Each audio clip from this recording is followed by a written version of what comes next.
Been a tough year for local charities. Fundraising is one of the areas that's been hardest hit by the pandemic. Sure has, and so many local organizations depend on donations to do what they do.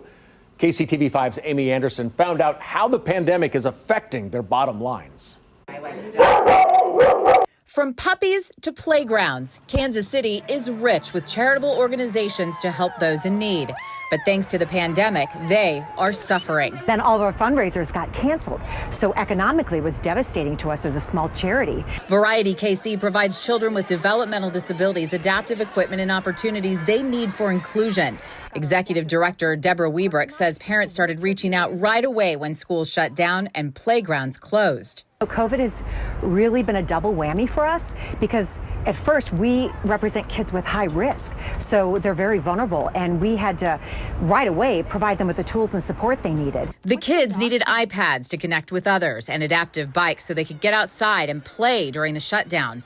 More than anything, Wiebrick feared turning any family away, especially during a pandemic.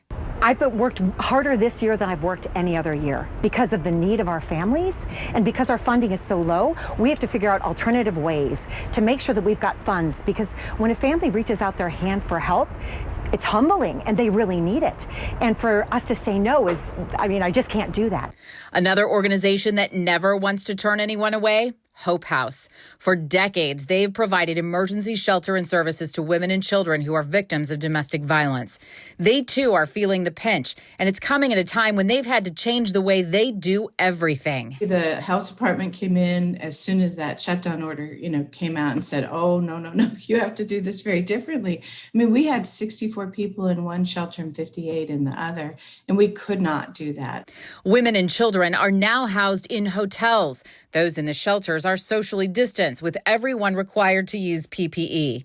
Couple all of that with the fact the incidence rate for domestic violence is soaring and more dangerous than ever. The abuse that people are experiencing has just been really severe, and the injuries that they're reporting and that they're experiencing have just been so severe. And so that just really has said to us, we really need to make sure that we can be here to provide services, because people are in great need right now. Hope House operates on a $6 million budget they've had to raise every year. Right now, they're asking for cash donations and donations of new clothing and toys to add to their holiday store so mothers and children can shop for Christmas gifts this month. The thing that we've really realized as an industry throughout the pandemic is that the things that affect people also affect their pets. KC Pet Project is also seeing a big shift in what people need from them as well. No longer is it just a place to adopt a new furry family member, but it's also a place people are turning to out of desperation during the pandemic. So we're seeing more and more pets that are coming in because of financial hardships that families are going through. Maybe they're moving and they can't take their pet with them. We have seen people that their entire family is sick with COVID and they don't really know what to do with their pet. And so we've started doing things like temporary fostering to help families stay together, to keep pets and people together. Fugate says the last thing the shelter wants is to see a family going through a rough patch, forced to surrender a dog or cat that brings so much happiness. It is because of stories like these that they launched Keep Them Together KC. It keeps families together.